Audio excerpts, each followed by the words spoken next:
Watching the Super Bowl used to be an act of leisure, which made the halftime show a break from a break. Now it isn't and it ain't.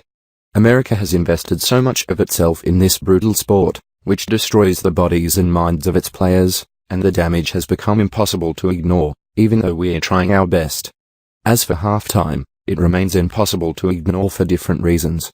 It's the most widely witnessed musical performance in our country each year, but very few artists seem interested in rising up to the moment. So sometimes we get predictable expertise, Prince in 2007. And sometimes we get wacky winks, Katy Perry and those sharks in 2015. Has anyone approached the gig as seriously and skillfully as Beyoncé did on Sunday night?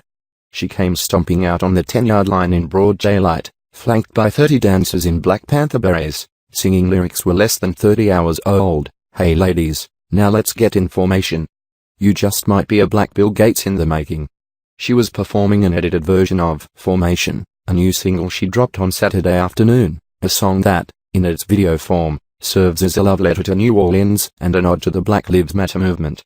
In the video, a young black boy in a hoodie dances defiantly before a phalanx of armed police, while Beyoncé lays atop a cop car as it sinks in Katrina's floodwaters. These incredible images were part of Beyoncé's halftime routine, but the song's lyrics still felt like a hot blast of black feminine power and solidarity, and she delivered them toggling between a deep-speaking voice and rays of bright melody, the magical rebar that holds her music together. She knows how to make her politics acquiesce to pop's pleasure principles.